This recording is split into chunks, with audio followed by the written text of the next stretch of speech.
that was the 4th annual Bronco Roundup event at Sanderson Ford in Glendale, Arizona. It was a great event. However, I do think in past years it's been like double or triple the size. I don't remember if someone said they had about 200 to 300 signups, or if at previous events they had about 200 to 300 Broncos. So it was still a good chunk of Broncos out there, which is really cool, but I think it's been larger in the past. And I think that's because that all week there were a lot of reports of heavy rainfall, just like at the Bronktoberfest event at Santan Ford. But we were gifted to basically blue skies. I mean, there wasn't a drop of rain all day. It was gorgeous out in the mid 70s. Great day hanging out with all the Bronco people. Of course, the Arizona Bronco Club was out in force and representing, as they always do. I saw all my usual trail leaders and friends that I've made. There were a couple other company Broncos that were there. I saw the Motley Industry Raptor again, and I believe Deutsch had a build or two there. Just like at the Bronktoberfest event, I got to catch up with Jody from Bird Dog Off-Road and Brittany, who is iVagabond on Instagram and other socials. So it was good to chat with them and you know, once again, kind of see all the updates on the rigs, because Jody took the top and doors off.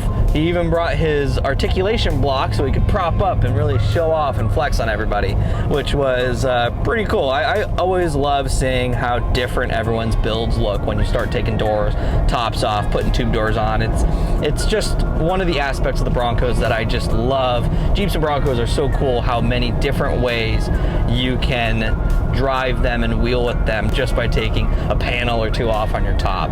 It's so cool, and his rig looked awesome when it was, you know, fully naked. I was also excited to see Brittany's Bronco because she had a lot of work done from the Bronktoberfest. She got a whole bunch of stuff done because she went to SEMA and she put her Bronco in the show with Armadillo Design, which if you know that company, you know they make some great hard tops.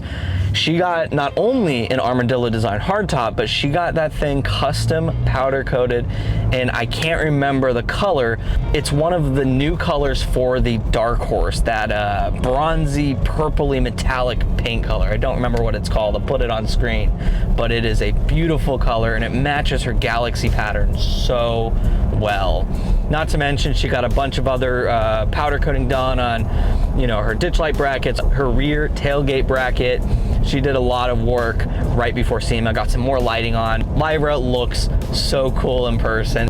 It was good to see both of them and see their rigs, you know, kind of set up completely different. I also got to see Bronkbus on Instagram. His Bronco looks really cool. That Borderlands kind of cartoony design, like I don't know what it's called, but the art style on his decals looks so cool. It makes it so recognizable. He does a lot of great photography on Instagram. His build looks really cool. I always see him on socials, but I haven't had a chance to meet him yet, so it was cool that I got to see your Bronco. I also saw Luna Badlands Bronco from Instagram out there as well. That Bronco was out at the Bronktoberfest event. I just didn't really get good coverage of it. So I'm glad that I was able to spot it again at the Bronco Roundup event, because I love the custom integrated fender flares that build has. It's a really great design. They clearly have either wrapped or painted them to match the gray that they have. I would love to get those wide 8-inch flares. They look so cool. That's one of the things that I love about going to these Bronco events, is I basically just continue to make a build list. It's so much fun to window shop at these events because everybody has some cool stuff on their Broncos. Like, for example, I was looking at DV8's bumpers. I really like one of their bumper setups, and it's the same bumper that I have on my little RC car, so if I got it, I'd be able to have a straight up mini-me. And I saw a couple people that had that bumper out there, but then I saw someone else rolling in with another DV8 bumper that's a winch bumper, and I didn't realize that if you don't buy DV8's bull bar, you can mount a 6-pod KC light bar on top of it, and it's seamless and it looks fantastic. I even asked the guy, was this I didn't know you could put these lights on here. Is it bolt-on, or did you have to do some cutting and drilling to like modify to fit the lights? He's like, no, it's straight up bolt-on. We had no idea it would fit either. I love chatting with everyone just to see which route I want to take my build, because I am still fairly stock. And you know what? At this event, there is more representation of classic Broncos, which was awesome to see, because a lot of the time you might see 1, 2, 3, like a couple classics, but there were a lot more out, and they all looked so great. And you can tell that a lot of them have been either used and abused or just loved over the years, because they weren't no show builds. However, there were 1 or 2 that were very beautifully restored. I think there was this blue and white one that had this, you know, great leather interior. I really liked that Bronco. But there were also ones that look like they've been wheeled for decades and just loved over the years. So I definitely appreciated seeing all those classics. Not to mention there was a cool pack of 90s Broncos out there. Those big rigs looked great together. And even a couple Bronco 2s, I believe. You know, we had a good representation of everything out there, which was nice. So I hope you enjoyed this video. It was a great day out, getting to talk with all the Bronco people and continue window shopping for the Bronco Mark II. So much fun.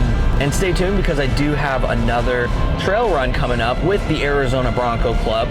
We're going out to Box Canyon out in Florence, which is the makeup trail from when we got rained out over at Bronktoberfest. I am very excited to finally get to go do Box Canyon. There should be some beautiful views and some great wheeling that day, so stay tuned for that as well.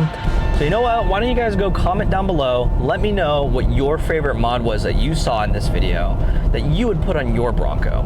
If you enjoyed the video, go give it a like, and if you want to see more Bronco, off-roading, or overlanding content, why don't you go hit the subscribe button and hit the bell notification so you can see when I upload. And as always, remember, every mile's a memory. Stay safe, stay wild, and I'll see you guys on the next one.